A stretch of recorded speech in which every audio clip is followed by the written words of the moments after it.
Welcome to Spirited Discussion, a Spirit Island podcast. I believe a wise Muppet once said, "Hergy-shergy, schmurgy-yergy." Today, we are talking about Sweden. How you doing, Thomas? I'm doing really well. Oh, that was ridiculous, Alex. What was that? That was the Swedish chef from the Muppets. Oh no, I wish I knew what that was. Oh no! All right, I'm well, that holding meant back nothing. the laughter. Okay, here's one for you. The Kingdom of Red Gummy Fish. No? Swedish fish? I love Swedish fish. I picked that up. Okay. Just I'm still on the. Okay. Rah.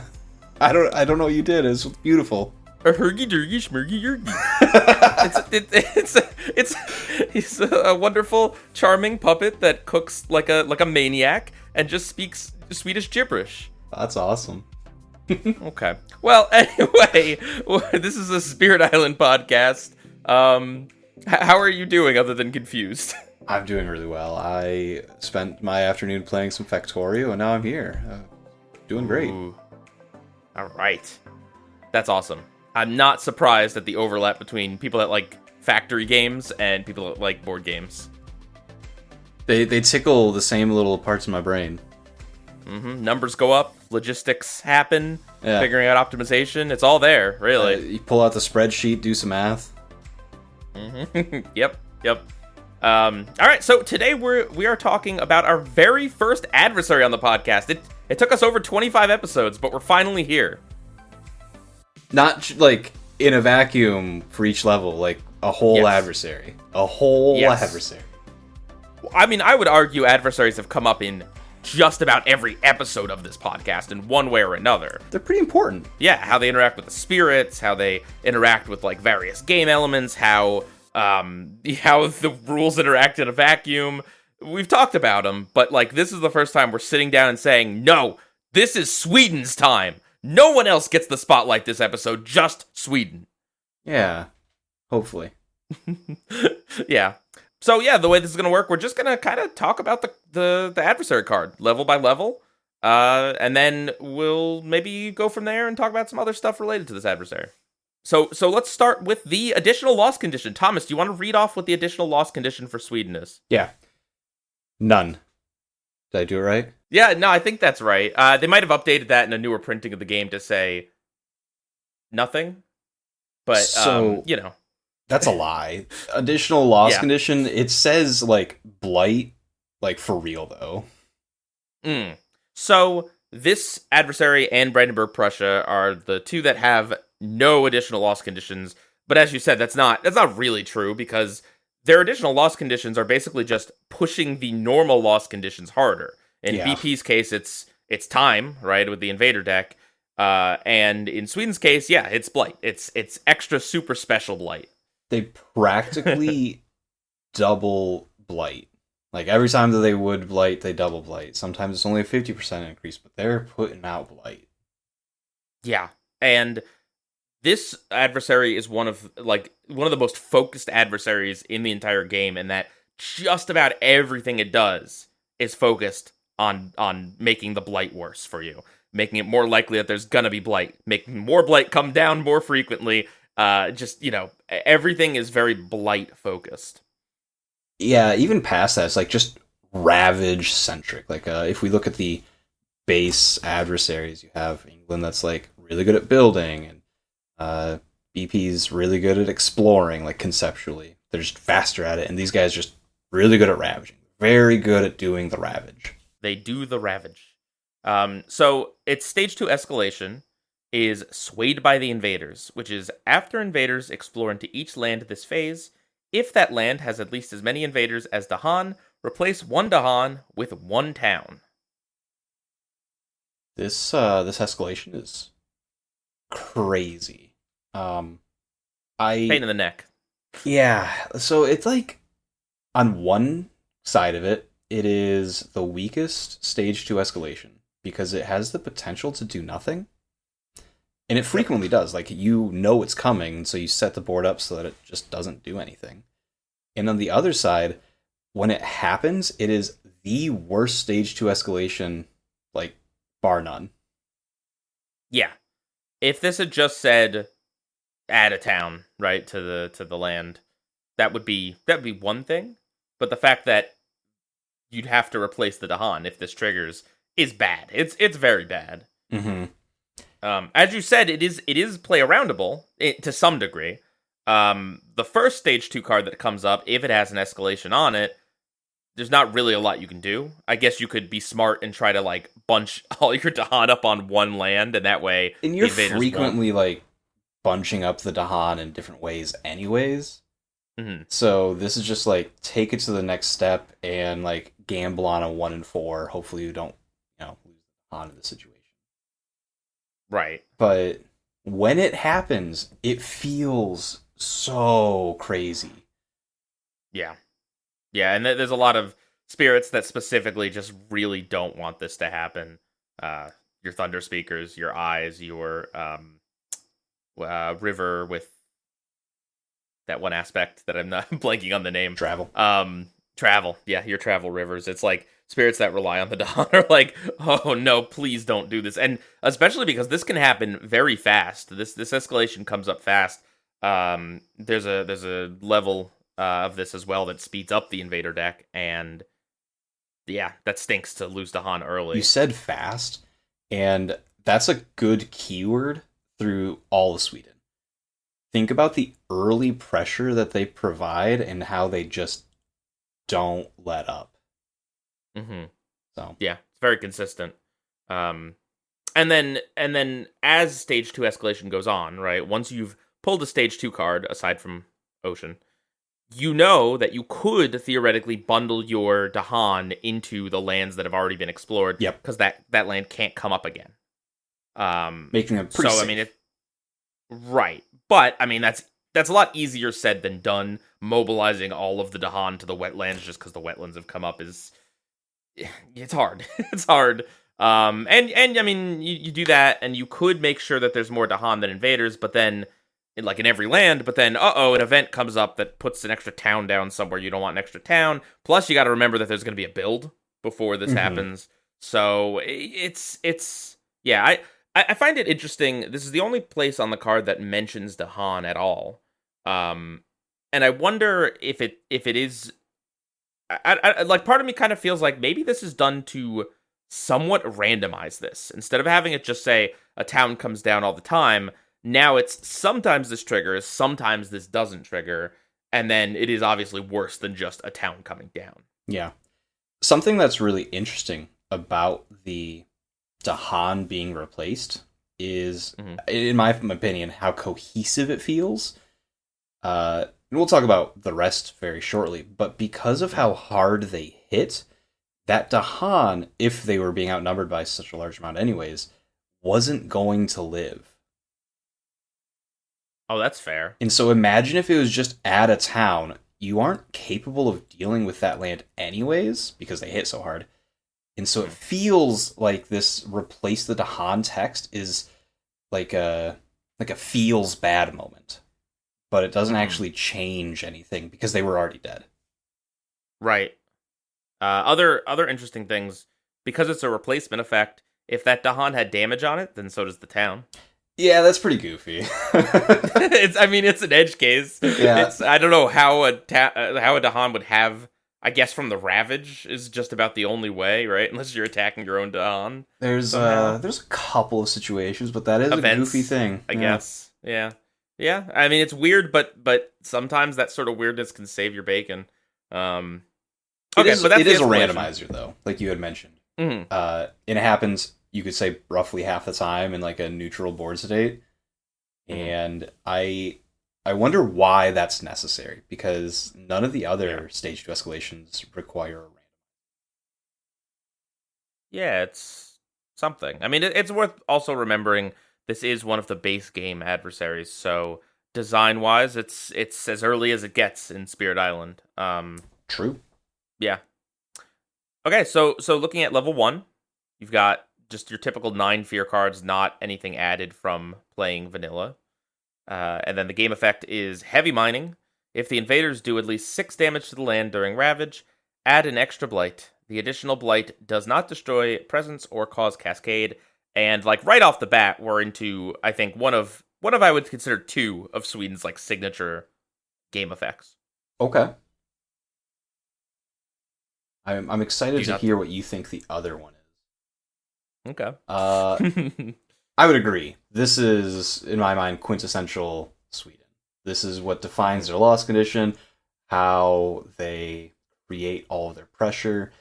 Their level 1, I haven't played level 1 Sweden in years by itself. So I didn't really realize how avoidable it is without their level 3. But Yes. this is like your standard explorer town city. And so if they have that, then, it's pretty brutal. This can only realistically happen without a land showing up again on the inland town location, Oh. where they explore into that inland town and then they make a city. And that could be pretty hard to deal with. And so now you have like double blight. It's kind of cool. This is certainly Sweden, though. Like, this is quintessential. This is what defines Sweden.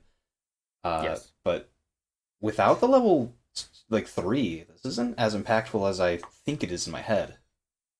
Yeah, no, absolutely. I mean, I don't actually remember where we put this level in our isolated rules. But even with like taking stage 2 escalation into the picture, right, which it would have in a normal gameplay, this is just not really scary at all. But it's a good thing for, I would say, newer players in that it doesn't make the game longer. Like the fear cards are the same. Yep. And if you are playing the game quote unquote correctly anyway, this will not be a problem at all. This will just never come up. And I think that's something that I did want to emphasize with Sweden, where I would say that like Sweden feels very unlike most of the other adversaries.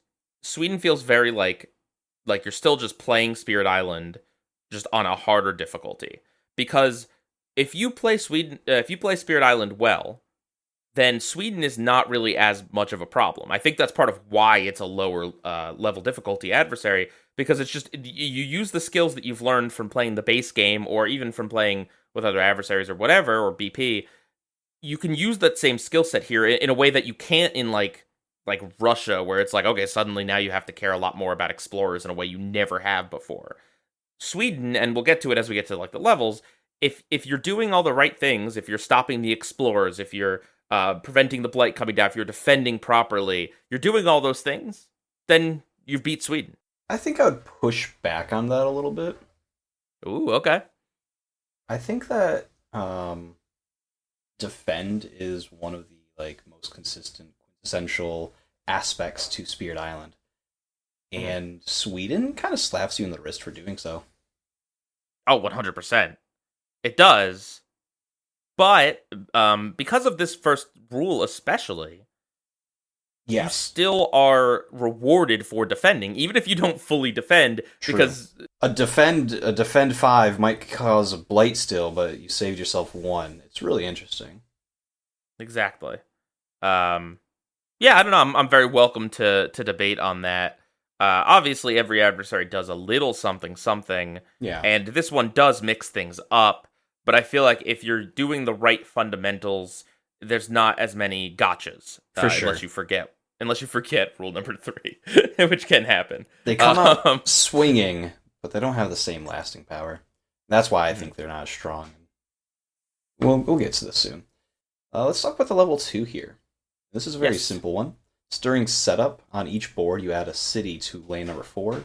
If Blight started in lane number 4, you push it to lane number 5.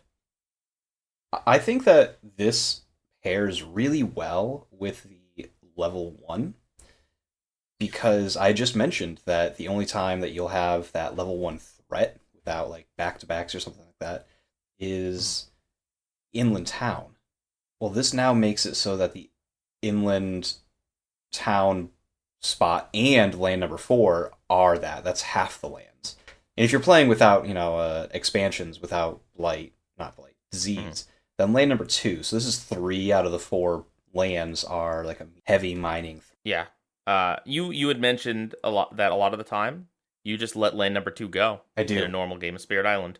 That one city, because it's the only city, right? For a little while, at least. Unless something horrible happens. You've got a few turns before another city pops up. You just let that one go, and that's whatever. But now, if you let that one and this one go, it's like that's 2 cities that could be 2 blight. Yeah. Not great. It's one of those things where we're rolling the dice on how bad heavy mining could potentially be, saying, oh, and it's a 1 out of 4 chance, and this is increasing it to a 50-50. And the next stage, fine steel for tools and guns, will increase it to 75%, because towns deal 3 damage, cities deal 5 damage, making it so that even with the blight on land, not blight, disease on land 2, the city plus the explorer is 6 damage. Mm-hmm. Each of these are so cohesive within each themselves. But how badly do you think level 2 is without level 3? How bad is that one extra city? It's mildly inconvenient. It's like an inland land number 2. And considering the fact that the escalation might mean there's more towns than usual on your board, there could also be another city that pops up faster than you'd expect. Yeah. And yeah, all these things combined with level 3, definitely. But also combined with level 1 can start to add up a little bit. Yeah, it's not too bad, not too crazy, but you're suddenly putting out more fires at the beginning of the game. As you said, it starts strong. Yeah, if you can't deal with, by level 3, Sweden, if you can't deal with one of their lands by turn 2, I think the game might just be over. Yeah. You have to do something, and like every spirit can, but this is where the game says, hey, we're coming out swinging, deal with it. Looking back at our isolated tier list, just real quick, for fun, we had put heavy mining, which is level 1, in the does nothing by itself, which I think I definitely stand by, yeah. Although, granted, that combined with the escalation, which we didn't take into consideration when we made the tier list, makes it a little worse, but still not. I'd still probably put it in does nothing by itself. Moving up to population pressure at home, level 2, we put it in a bit difficult, which is fair. Yeah. An extra city in that context. An extra inland city. Is an issue in terms of like solo rules and in terms of the combination as well. I also think we mentioned it then and here too, just that the moving of that blight is just for game function. It doesn't really make anything harder or easier. It just makes it so that you're not like totally in trouble if you pick the wrong board or get randomized into the wrong board. Well, because land 4 is adjacent to land 3, which has like the really swingy outcomes, moving the blight away from that's pretty important. And because of how... You think so? It's relevant. It's like a subtle thing. And then because they have the city there, they're more likely to blight anyways. And so if they started with the blight, then they would cause a cascade. Like 100% of the time. But all right, we've put it off long enough. Let's fully talk about level 3 here. This is the other one that I think is just signature Sweden. Towns dealing 3 damage, cities dealing 5 damage. It's one of the shortest lines of text on any of these, but boy, does it make a difference. Yeah. If I were to name one other thing that is Sweden, it would be this as well. Mm-hmm. Towns hit hard, cities hit harder. Yeah. Yeah. This makes it so your normal city, town, explorer is doing 9 damage. It's no minor power blocks this, except like the one that defends for 10 at a sacred site. But you're putting yourself really out there, you know? So it's much more challenging to deal with that. Yeah, this one in the isolated rule tier list we put in moderately difficult, which is our second tier. And I think we were even debating putting it in the hardest. And that's in isolation. When you combine this, especially with rule number 1, but also rule number 2 and the escalation, just all of these things together, you've got more buildings on the board by a lot, and now all of a sudden they just deal a lot more damage. It's nasty. It's rough. Yeah. And like you said, I mean, there's very few individual minor powers can deal with this in defense. But that doesn't make the defense useless because of the double blight in level 1. Sometimes even just preventing one of those two blight is important enough. And a lot of times what also happens is you could play something, right, intending to get the damage under 6. You prevent the second blight, and then, an event comes and knocks out a town, and then suddenly you have enough to just stop all of it. That happens sometimes, and it's very nice. Yeah, with the defend, you're playing around edge cases more often where you're saying, I think I can get lucky. I have a fear card. Maybe I'll put my presence in there with some Dahan, and we'll get lucky. Something will come up. The other, like... And yeah, if there's one strategy that does get hurt by Sweden, it is the defense strategy because of that very reason. Yes. Something that's really notable about defend and like why it's so strong isn't the blight preventing aspects of it though. It's the Dahan counterattacking. And so even if you do say, hey, I prevented one blight, you rarely are getting that counterattack unless you're investing multiple cards or getting lucky. Don't worry, Thomas. All your Dahan have been replaced with towns it's anyway. True. They're gone. You don't have to worry about that. Into the furnace. They've all decided that having cell phones is more important than helping nature. So, oh dear. They couldn't stay away from the meatballs. All right, I think I've exhausted all my Sweden knowledge. Anyway, yeah. Yeah, this one's nasty. It's very important. When I play this physically, I put a little town and a little city next to the board with 2 little dice, a 3 and a 5, just as a reminder. Because, I mean, and it helps. It helps to remember. Because if you don't remember this, it's bad news. And this is also one of those things that, like, in the digital version, sometimes you can get checked out if you're just jamming games and you just totally forget. Zone out, defend for 5, they hit for 9, you're like, ooh, whoops. Yeah, exactly. So it's just something, I say there's no gotchas, and I don't think there's gotchas in terms of, like, randomization or really complicated rules or anything, but, like, this one's just, please remember this if you're playing Sweden, and it's not that hard to remember once you played Sweden a bunch, but, like, yeah, just don't get got. Do you use those little cardboard shits that you, like, put on the invader lineup that say, hey, during Ravage, they do something, level 3, check it out? Like, half the time. They're not that useful. I appreciate that they're there, and I'm sure some people, like, it helps them a lot, but for me, it's just, like, sometimes I put them, sometimes I forget to put them. I used to use them, like, basically every game. And now I play enough that I don't need them. But whenever I'm playing with double adversaries, we lower the difficulty, not difficulty, but the level of the adversary. And so we're like, okay, let's put these here so that we remember, and more importantly, remember which ones we aren't using. So I like those. That's fair. Yeah.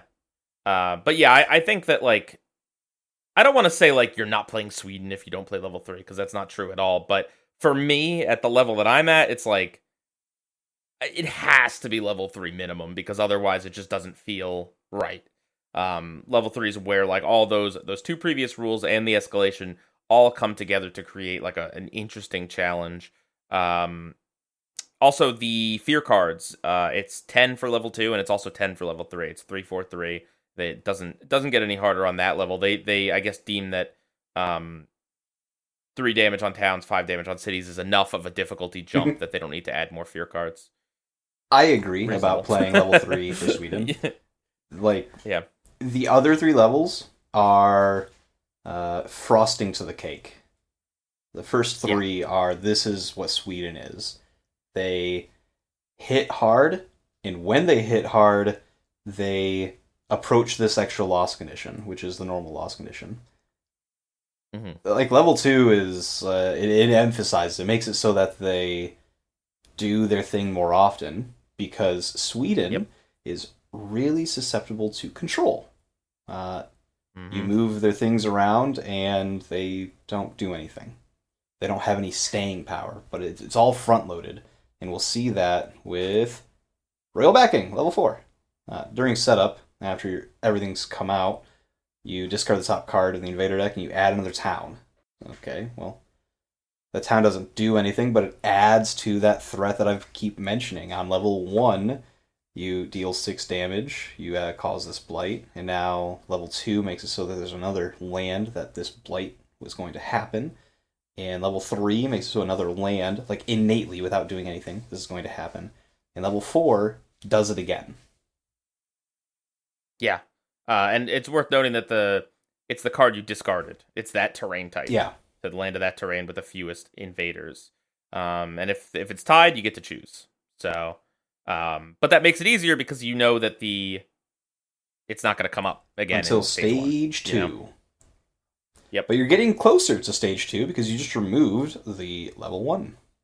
Yeah, and I think that's a more interesting thing, really, than the town that comes down. The fact that they're getting set up a little bit faster. The fact that you're closer to a potential, that land that got a city added to it in level 2, right? Mm-hmm. Maybe it builds. Maybe it shows up in the first level of invader cards, and then oh no, right away in like turn 3, there's a stage 2 card, and it replaces that Dahan, and now we have 2 towns in this land plus the Explorer. Mm-hmm. Yeah.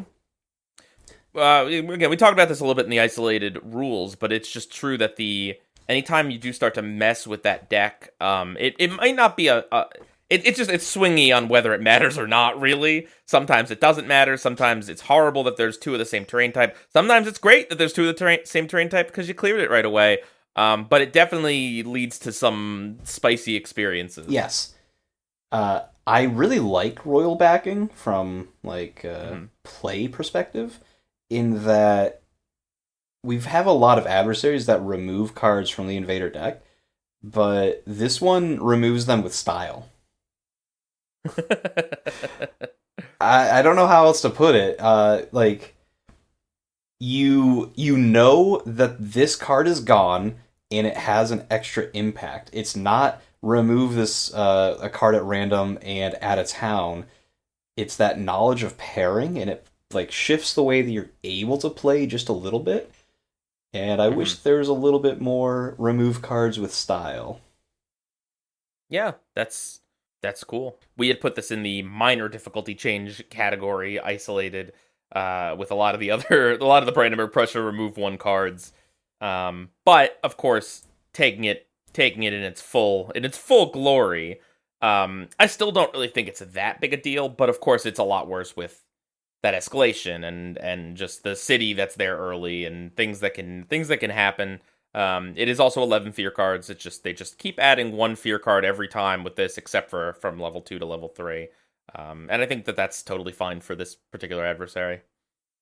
The extra town gives you another fear to move through the fear deck, and where they place the fear is at the very end. So maybe it's fine. Well, I mean, as we kind of said, this adversary is a little bit on the top-heavy side in that it is. It starts strong, and I mean, it stays strong for a little bit, and then it kind of tapers off, or you lose.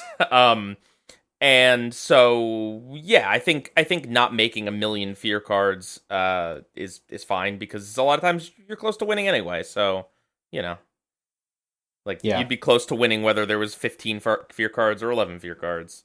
Also, there weren't that many fear cards when they designed this, so could only go up by so much. This is a fine addition, but like you said, it feels more whipped cream than really meaty filling here. So level 5, goes up again to 12 fear cards. It's a mining rush. When ravaging, adds at least 1 blight to a land. Also, add a town to an adjacent land without towns or cities. A cascading blight does not cause this effect. Don't worry. You had mentioned forgetting towns and cities do more damage. Yep. This is the one that I would ever forget. That's fair. Yeah. Well, because you're Mr. No Blight comes down. Yeah, Blight comes down, and you're like, oh, how did that show up? Yeah, it does happen on the digital version. You're just like, wait a minute, hang on. What's it asking me here?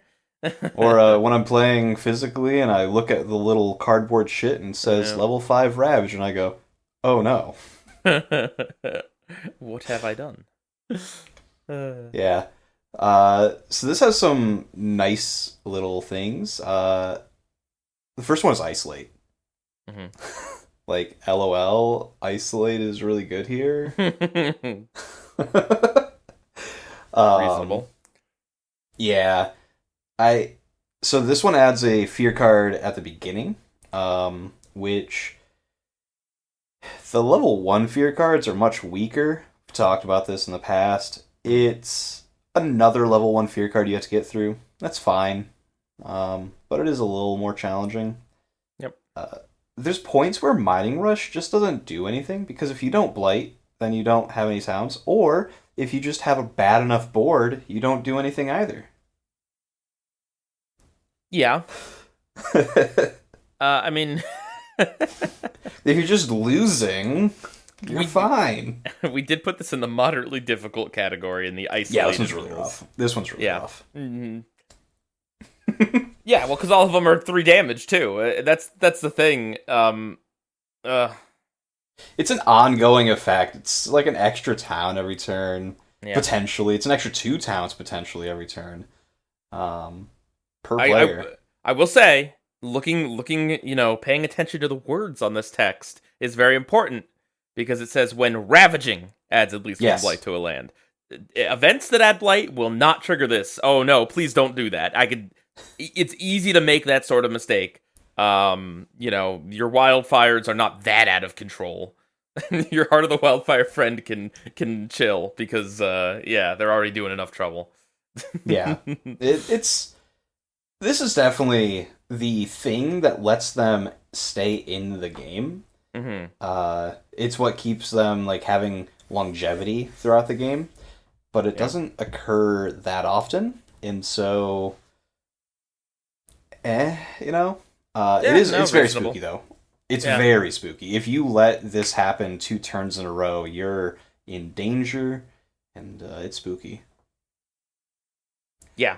I mean, I think everything you said is true, in that it can be something that doesn't matter a lot of the time, but then also when it does matter, it's nasty, and it is very kick you while you're down. You got to be just very careful where you put that town, but the fact that you can't, it has to be one without buildings, stinks. Unless buildings are everywhere, and then it's great. You can't place You mentioned where you put the town, and that's important because you do have a lot of control.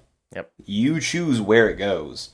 If you're playing Vengeance and you have a little blight there, you can put that town where you're at, and you can blow it up. If you're playing Volcano, you can put the town into your land, you can blow it up. If you're playing any of those spirits, cool, good for you.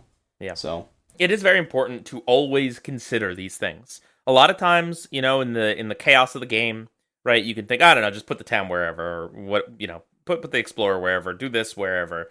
But truthfully, it does matter. It always matters, and there usually is an optimal way to do it, even if only by a hair, even if only by like there's a few events that could trigger and do this.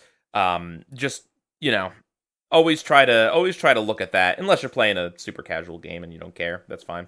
Yeah, but if you're trying to min-max things, like the level of prescience that's necessary to consider where every town has to go is challenging, but it can be really rewarding.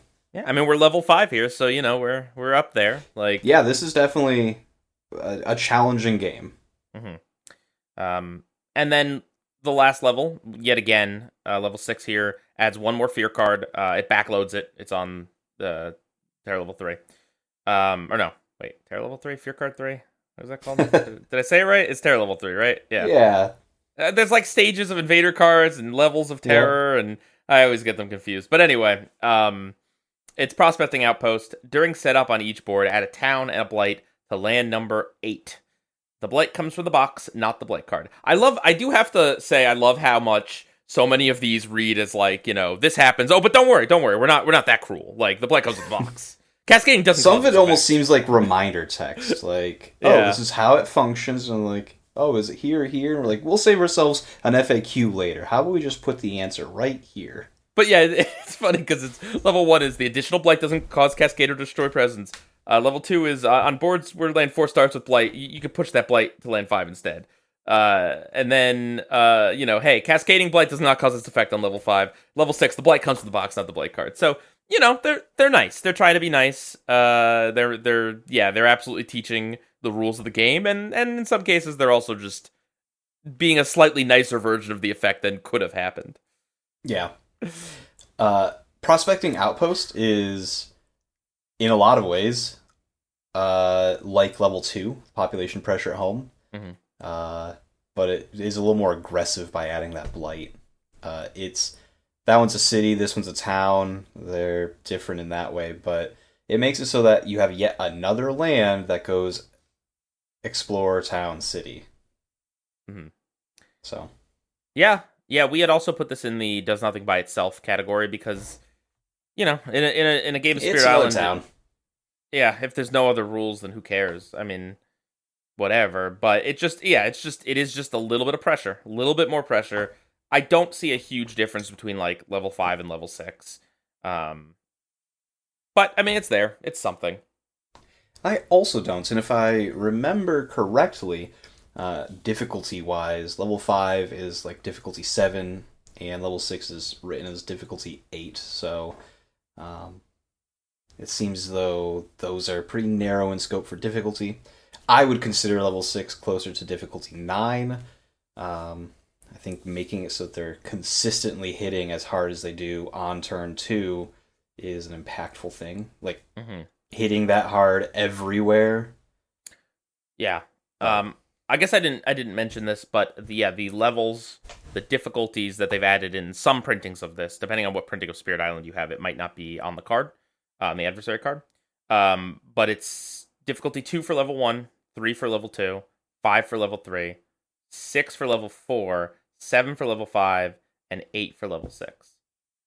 Which makes sense. It kind of lines up with the fear, really, in that it just goes up by 1, except for the jump from 2 to 3, which goes up by 2, which, understandable.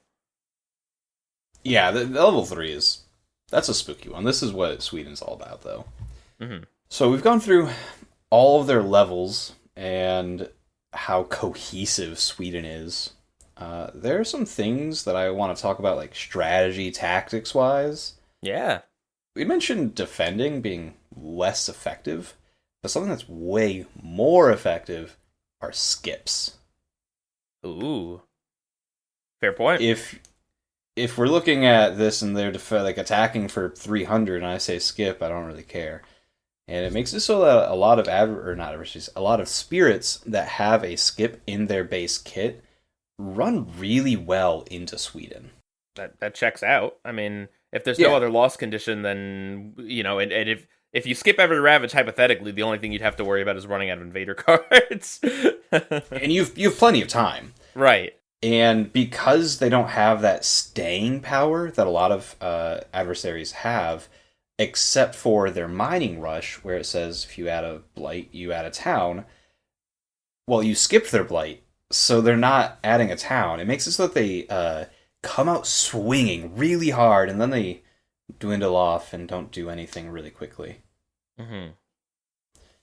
Yeah. The next thing is anytime that they explore, you can push them into this bad land, this place that looks really gross, because you're just intending on skipping it. And so they never build, and so they then never ravage. And it makes it so that spirits like Wildfire can just walk onto that explorer and kill it, and then push the other one, because he's pretty good at that. And, well, eventually he'll blow up the bad land.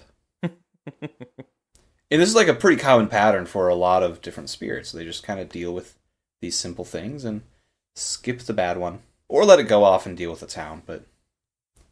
Where do you put, just kind of pushy spirits, control spirits?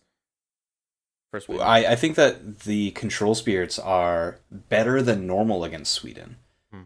Like your river, Yeah.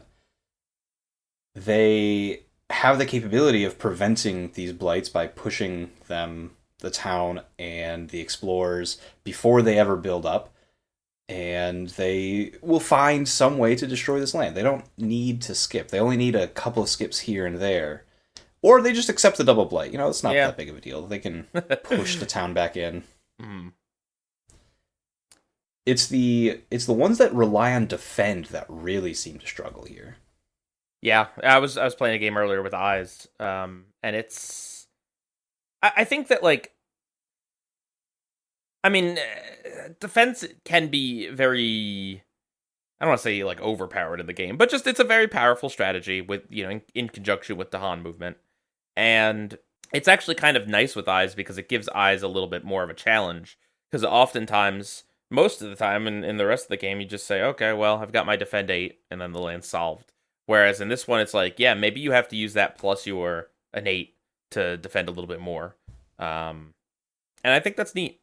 But I do agree that it hits them. It hits them a little harder. And I think that's a good thing. Anything to keep those defense spirits down. Yeah, they're defending. We can throw all we got at them.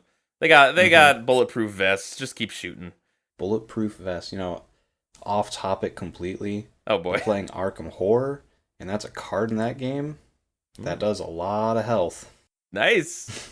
It's a lot of health. A lot of defend. Well, speaking of fear, I guess, and sanity and stuff, where do you put fear? Fear's spears, as I called spirits. Of course, yeah. Yeah, the fear spears. So the fear cards, the way that this is set up is like 3/3/3 at level 1, the base game, and then it just kind of like goes up where they slot in a card near the back end most of the time, and that makes it so it's really easy to rush a bunch of fear. You can kind of race Sweden like somewhat consistently because you get the good fear cards quickly. Interesting.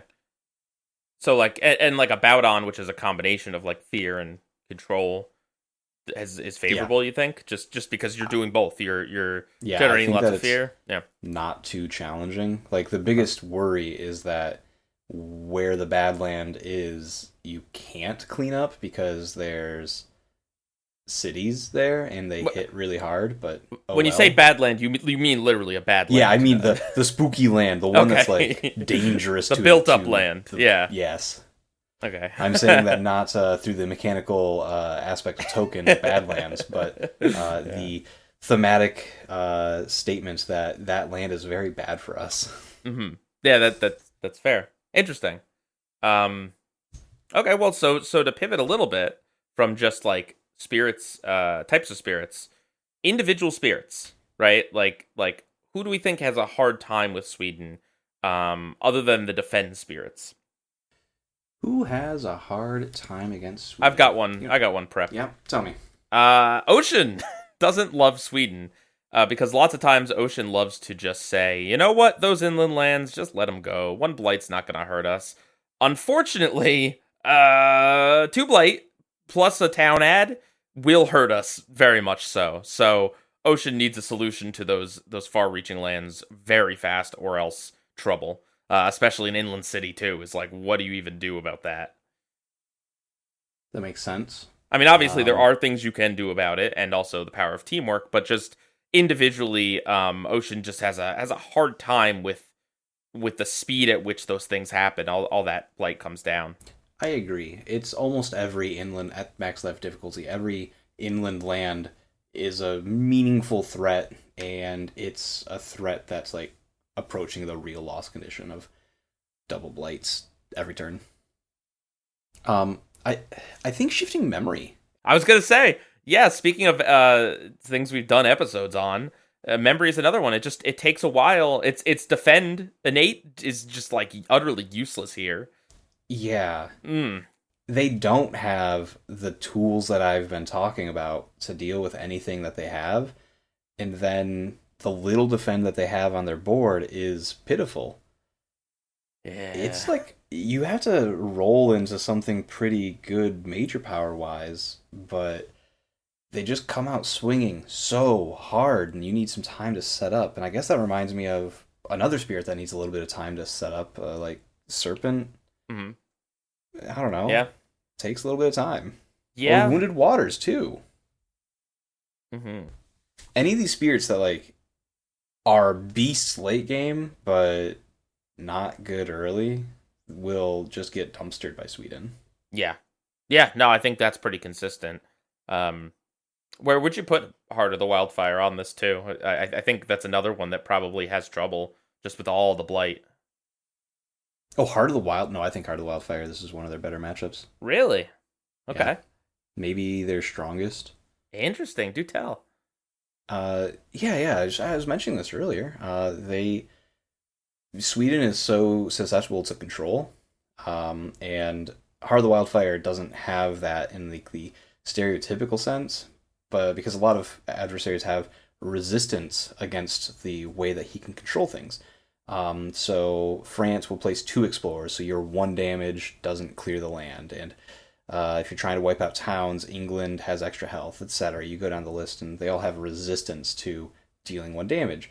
But where Sweden, they explore, you place your presence there, you've dealt with their build and their ravage, and it's moderately easy to just deal with the other one. And whenever they do ravage, causing a town, you go, oh well, and you put it into your land to be able to light on fire. Okay, that's reasonable. And then eventually you just walk into their big built up land, if they even have one, because you've prevented so many things from existing, and you just blow that up eventually. Yeah. Anytime that they would blight, you say, no, I'll do it myself. Yeah, and you do have the right innate that lets you clean up a double blighted land with no problems whatsoever. Yeah. I think this is a very comfortable matchup for Heart of the Wildfire. Okay, I see that. Enjoy doing it, and whenever you're playing a solo, it's very fast. Mm-hmm. It's very snappy. I guess if you know what you're doing with Wildfire, you're right. It probably is a favorable match. If you don't know what you're doing with Wildfire, then you just lose immediately. You just blight everyone. Oh, dear. I placed a bite. They placed 3. Oh, well. Any other spirits that are like super favorable? I think I mentioned Bowdon. I that's only theoretical. I've never tried Bowdon, so I don't know. I mean, I think everyone's waiting for me to say it. Say it. Yeah, his Relentless Gaze of the Sun does pretty well here. Oh dear, that's relentless. For like many of the same reasons as Wildfire. It's just that they can utilize the weaknesses of Sweden to clean everything up, and they have a skip in their base kit.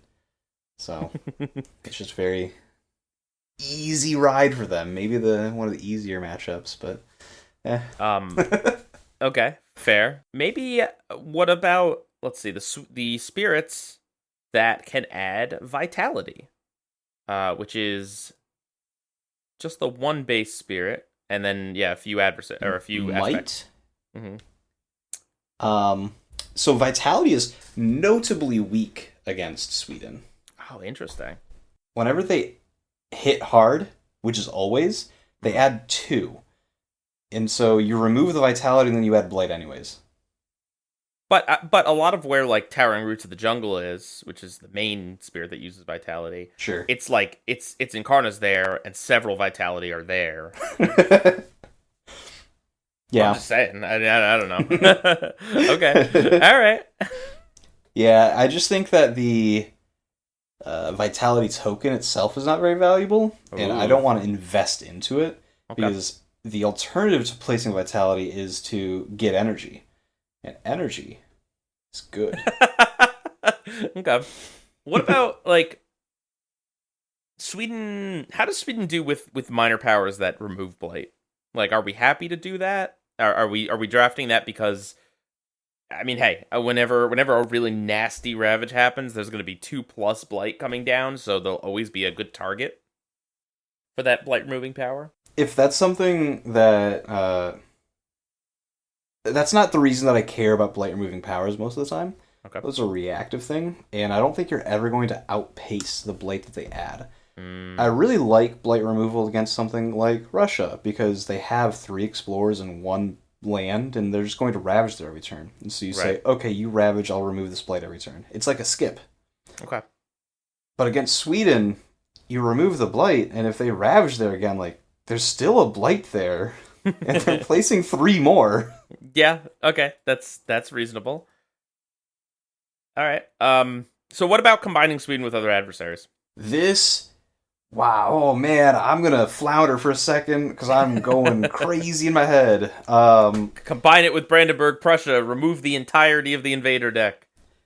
So I think that Sweden is one of the strongest turn 2, turn 3 adversaries. They come out swinging, and they come swinging hard. Mm-hmm. But they fall off because they're so susceptible to control, and they don't have any sustain, letting them stay in the game for longer. Almost every other adversary does. Yeah. And so, in a vacuum, you might say that Sweden is the weakest adversary by itself, but I think it's the strongest supporting adversary.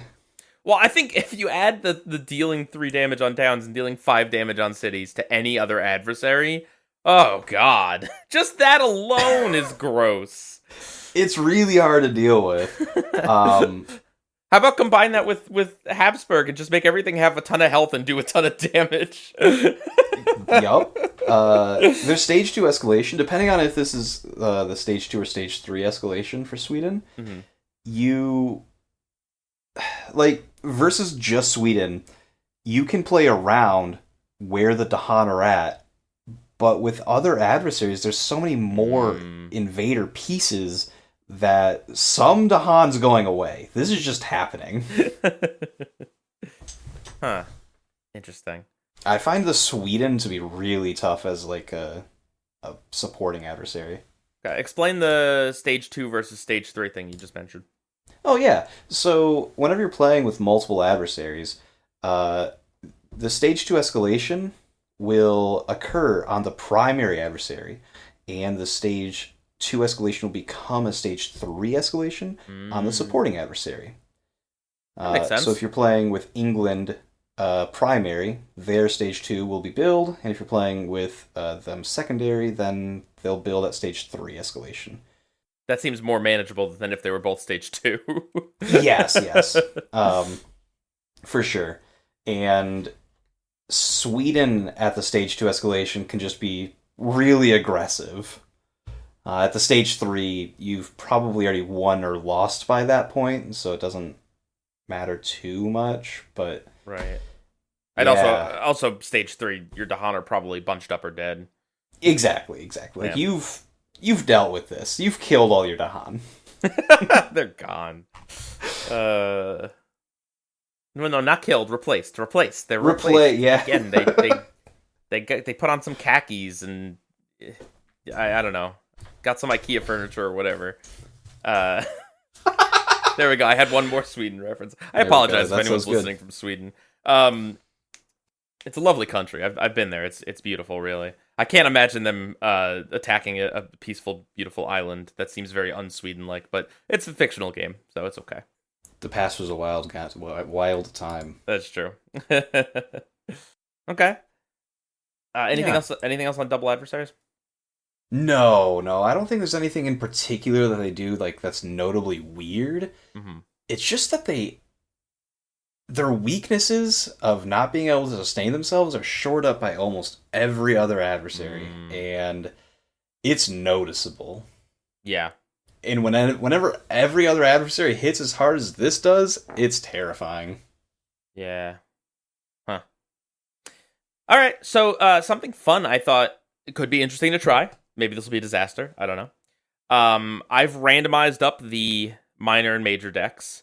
We'll select 4 cards from the minor deck, and we'll just say, what do you think is the best card against Sweden? Ignoring whatever the board state looks like, ignoring whatever spirit you're playing as, just like, what would you just generally pick? I know it's hard to think that way and hard to do that, but just for funsies, we'll maybe do a round or 2 of this and see how it goes. So, looking at the minors, our first card is Weep for What Is Lost.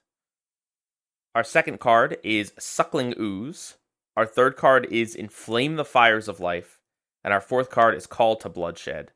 And just really quickly, Weep for What Is Lost is 1 fear per type of invader present, push up to 1 explorer/town per blight. Suckling Ooze is 2 fear if invaders are present, isolate target land. Inflame the Fires of Life is add 1 disease or 1 fear, add a strife, 3 animal, you may do both. And Call to Bloodshed is a really dope card. 1 damage per Dahan, or gather up to 3 Dahan. What are you thinking here? Yeah, I think in a vacuum, like no spears or anything, Sucking Ooze is really strong. Okay. That Isolate prevents explorers, and it prevents those towns from getting out. I think Isolate is really strong against Sweden. We'd only mentioned it, like, kind of in passing at their level 5, I think it was. But it kind of permeates throughout the entire adversary, more so than other things, because they don't have a way to recoup the lost explorer. The other one I'd be cool with is Call to Bloodshed, moving those Dahan before they, become Swedenized. Yeah, that was my pick. I mobilizing the Dahan, great. You bunch them up. The fact that it's a gather too is just like perfect, right? Because you just cluster them up real easily. And then on top of that too, just the damage. I mean, this is one of the few minor powers that could theoretically kill that city that gets added, that extra city, pretty quickly. You could do that on turn 2 potentially, if you draft this turn 1. So interesting cards. Let's do another one. Scream Disease into the Wind. We've got Like Calls to Like, Drift Down into Slumber, and Hazards Spread. Oh yeah! Wow, wow. So Scream Disease is the range, the extra range plus a disease. Like Calls to Like is the thing that gathers one of each thing that's in that land up from adjacent lands. Drift Down into Slumber is defend 4 if it's jungle or sands, or just defend 1 if you're weird. And Hazards is, you got to know what Hazards is at this point. Come on, this comes up every other episode. Yeah, but adds a token to adjacent lands. Basically, tokens. Yep. I think Like Calls to Like is what I would be looking at in this adversary. It looks at the built-up land and it pulls everything in. They have a way to cause cascades naturally. They're adding towns through those, and so if you don't have a way to skip, you say, okay, I accept it, but now I'm just going to pull everything back in. This also deals with the explorer that's coming in, and so Like Calls to Like does everything that you want against them. Really consistently. Yeah, no, I agree. Even down to potentially pulling in a Blight and just stacking up a big Blight land. Great stuff. That's the good. I think the worst one here is Drift Down to Slumber. Yeah. I hate to say it because I like the card. The card's great. I know. Yeah, but that defend 1 in wetlands or mountains. You got to think about that, Thomas. Did you think about that part? I didn't. What if there's just 2 explorers in the land? Good for you. Yeah. All right, let's keep going. I'm having fun. Next we have Spur On with Words of Fire, Favor of the Sun and Starlit Dark, Rights of the Land's Rejection, and Here Thar Be Monsters, which would be Spur On is if you target a spirit other than yourself that gain 1 energy, target spirit may immediately play another power card by paying its cost. Favor of the Starlit Dark is defend 4, push up to 1 Blight, and then if you have 2 Sun, 1 Fear.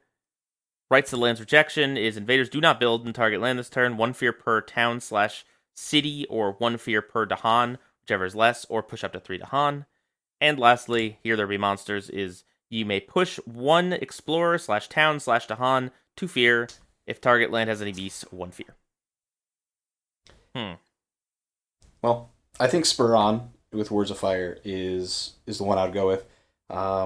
Anytime that you can get your team ahead of the curve means that they aren't doing their thing. They can't keep up with you, and you've won. Getting to that next level on your, left innate for someone is really powerful, plus an extra card in play. Spur On is doing that. I really don't like taking Favor of the Sun and Starlit Dark. Unfortunately, yeah. Yeah. And then the other 2 are both fine. Yeah, that's fair. I was just trying to decide if I liked Rights of the Land's Rejection or not on this. It's fast Dahan movement. It sure is. and less builds means just less of those crazy 5 damaging cities. Yeah. Yeah. All right, I'll go with that. Speron's nice though. Something I like about Here There Be Monsters is it. We talked about fear, being able to race against them pretty consistently. Mm-hmm. This does a lot of fear, and it means that you can also deal with them before they've ever built up. But because of the range 0, it can be pretty random. The other one is just more consistent. Yeah.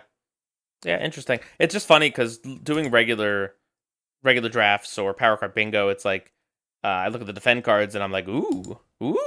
Like, obviously they're not all good, but a lot of them are pretty dang good. Or, if the card says defend, it's at least worth looking at and considering. But in this, It's just like, is it the defend 10 one? Is it the defend 6 one? I could maybe do that. If not, no. Pass. Yeah. Okay, let's do one more. All right, go for it. Okay, Razor Sharp Undergrowth, Veil the Night's Hunt, Delusions of Danger, and Lure of the Unknown. Ooh. We talked about Defend, right? We've got Razor Sharp the Undergrowth. best Defend card! Everyone's favorite, the Defend 2 card. Yeah. But hang on. Razor Sharp. Yeah. Okay, so we talked about this recently on a bingo. Okay, we did. You destroy an explorer and a town, you destroy an explorer and a Dahan, add a wild and defend 2. Now, usually this card is pretty trash, but right now this it's actually kind of good. It lets you destroy that Dahan before the invaders can. You say no, I'll kill you before I let you turn to an invader, you traitor. More importantly, it destroys the Explorer, and because Sweden only has, the one Explorer, and then you place the Wilds, that lane's done. Unironically, this one's kind of interesting. Now, the fact that it can't target blighted lands is kind of a problem with Sweden. Yeah. But you're right. So you know what? Yeah. Delusions of Danger pushes that Explorer, which is the same thing as destroying it most of the time, and Lure of the Unknown gathers... Delusions of Danger is the one that I would go for because of the push being a little bit better than gather into a no invader land. But it's one of those two. Being able to move that Explorer, preventing them from ever building at fast. Yeah, but Veil is pushed Dahan. We seem to get one of these every time. No, yeah, and that's consistently a decent effect. Mm-hmm. Yeah, no, Lure of the Unknown is usually a pretty snap pick in a lot of cases. And I mean, it's not awful here, but I do agree with you that it's not. I don't know. There can be invaders all over the place in Sweden. It can be hard to find that convenient land that you want to bring a town or an explorer into that doesn't have invaders. Situationally, Lure of the Unknown is the best one here. It's 0 cost, 4 elements. Maybe you just have that spot. You're playing the right spirit. But, generic I'm playing against Sweden, I want the Delusions for that. I want this push the Explorer now. Yeah. No, I agree. I think it's consistent. It's consistent, whereas Lure is definitely more context dependent on the board. All right. Do you want to do a major? We'll do a major. Yeah, show me some majors. All right. Show me majors. First, we have Forests of Living Obsidian, a beautiful card.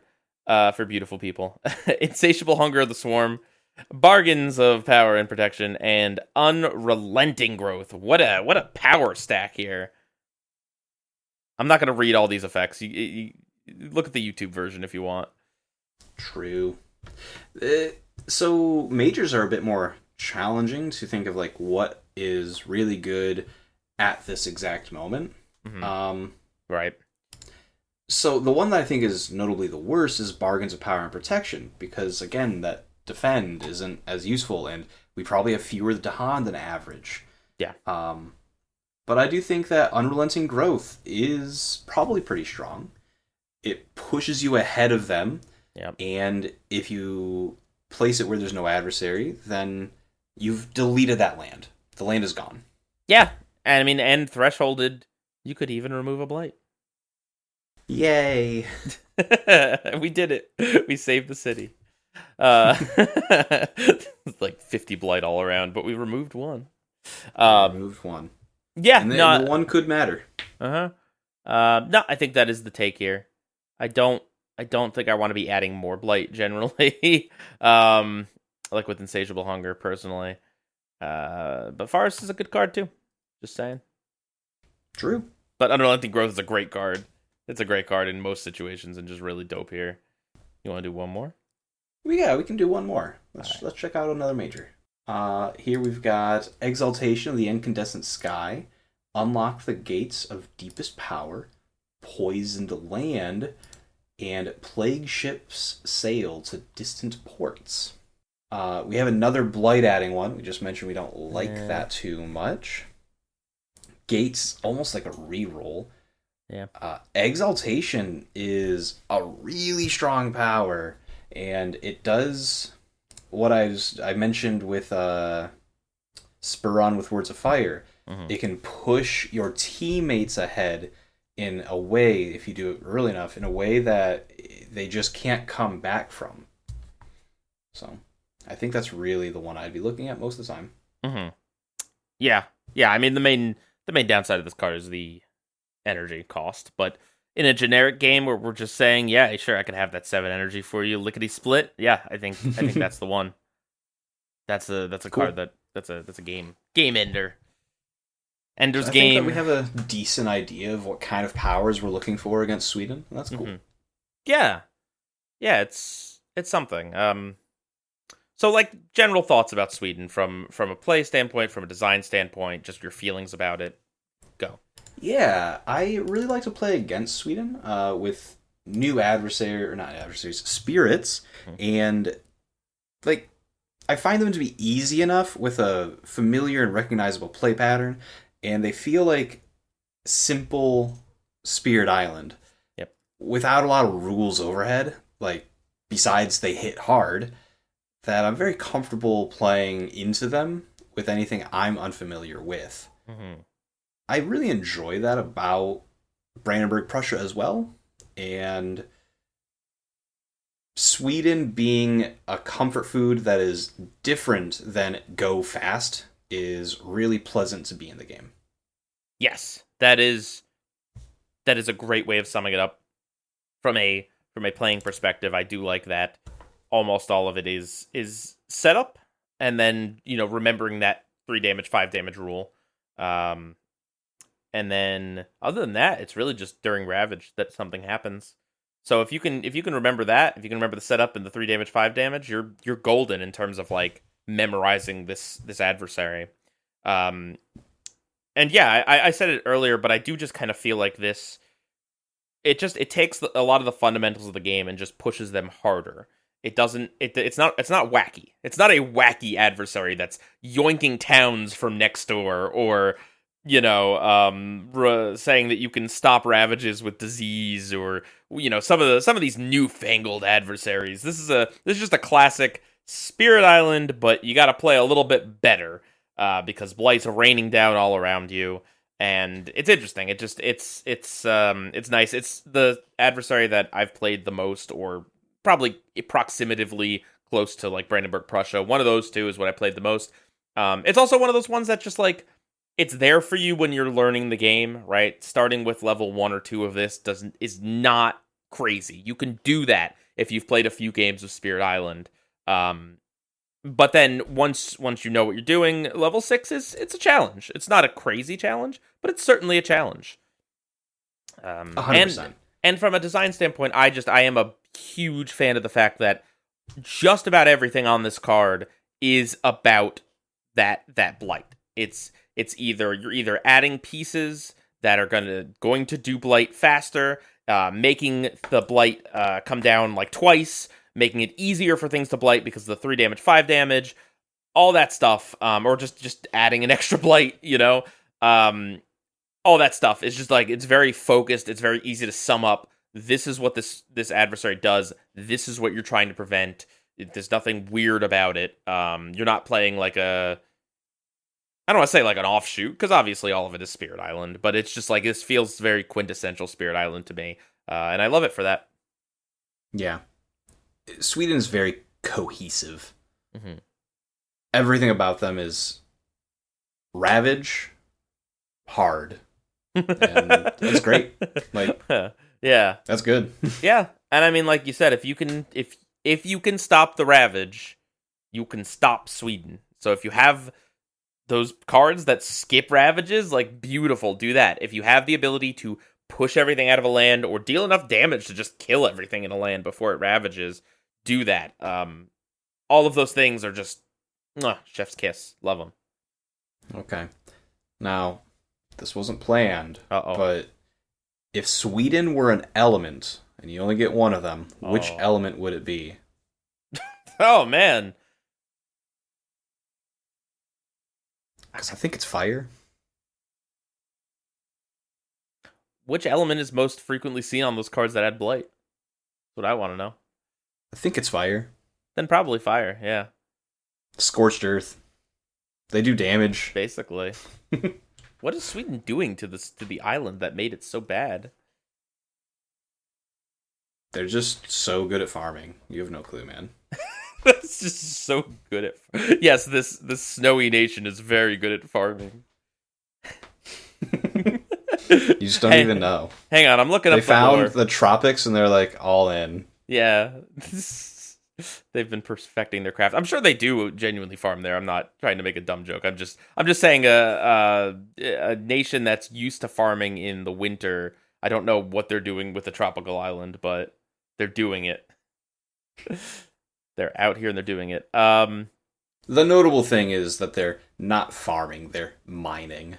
Okay, yeah, we got King Eric the 15th. Okay, following his triumph at the Battle of Lutzen in 1632, King Gustavus Adolphus led the Kingdom of Sweden to further victories over Catholic armies, defeating and partitioning the Polish-Lithuanian Commonwealth with Brandenburg and Russia in 1644. And then a bunch of other stuff happens. Along with a desire for more natural resources, Sweden's desire for a safety valve outlet for discontents and political agitators has driven their desire to establish themselves as a colonial power. Interesting. Yeah. Interesting. Thomas, what is your opinion on Catholic armies? I'm just kidding. Like Don't answer that. Don't answer that. No. Okay. All right. So yeah, that's Sweden. What do you guys think of Sweden out there? Let us know on our Discord server. I'd be really interested to hear about your takes and what you disagree with us on and all that. And Thomas, I believe you have a normal draft for us. Yeah, I do. I wanted to find a Sweden one, but I just couldn't. So. It's not the hotness right now, you know? Scotland just came to digital, right? And HME is, I don't want to say it's new, because it's not new, but it's newer to a lot of people that are just picking up Nature Incarnate. Well, what we'll have to do is, whenever we're talking about upcoming episodes and we have one that's planned like this, we'll say, hey, give us your France. We'll check those out. Give us your poor, your downtrodden, your France. Yeah. Okay. What we have here is a Russia. Russia 6. We're playing Keeper of the Forbidden Wilds. And we have Absorb Corruption. Domesticated Animals Go Berserk. Guardian Serpents. And Roiling Bog. And Snagging Thorn. Yeah, this is an interesting one. How do you feel about these cards in general, these options? For Keeper or like just general for the game? I guess general for the game. Do you think this is a strong set of cards or no? Besides the Absorb Corruption, I do. I think Absorb Corruption is, interestingly enough, like somewhat strong against Russia. But we have a Defend 5 and a Defend 4. They are, in particular locations. And against Russia, they both add beasts. That's pretty cool that we are capable of doing that. To avoid their loss condition or to like have more options for their stage 2 escalation. Being able to just let their triple explore Blight and being able to say, hey, I've absorbed corruption, I'll just gather this out. You don't even need to remove it, just gather it out of there, can be pretty powerful by itself. And as Keeper, the Sun grass is like really meaningful, and you have the excess energy a lot of the time to be able to remove. So all 4 of these are pretty viable options. I have a moderate preference to be able to find a 0 cost on element card. And the one that I like the least is Guardian Serpents, but I think these are all pretty good. Interesting. Guardian Serpents was what I was thinking of. Yeah. Just because Keeper can get a Sacred Site up pretty easily. In fact, a lot of it's... And in many places. Yeah. Because you can choose 2 of its growths, so you could easily put down 2 presents. And I mean, yeah, I don't know. I'm a sucker for that card. For whatever reason, I really like it. The Defend for sure. 4 It's also and the consistent beast ad, like, with no thought. You don't have to get that 3-moon threshold. It's just, here's a beast. Right. I don't think that you would be, like, super wrong for any of these picks, but I do have my preference. Is it domesticated animals? My preference was the bog. Right. Makes sense. Yeah, domesticated animals I kind of ruled out just because of the targeting requirements. I just don't know. I don't know. Sometimes Russia's just got a bunch of explorers and they're annoying, and there's no buildings. I've played a game recently where there were 7 explorers into one land and no buildings. Insane. And yeah, like they're hitting for 14. Like, sometimes you can't even target with that. So that's nuts. And I want to have at least the sun or the grass, and that one's lacking both. Who submitted this? A buddy of mine. Okay. He sent it to me. Yep. Yeah, that sounds totally real and not made up. True. No, yeah. Cool. Well, yeah, if you would like to submit a draft for us, please do in the Discord, especially if you have a spirit or like an adversary or something that is just kind of not super represented there. We've been seeing a lot of kind of similar stuff there, which is totally fine, but we like to keep it varied here. So, yeah. Well, this has been a super fun discussion. I'm looking forward to chatting next week. Yes. We hope you enjoyed this spirited discussion.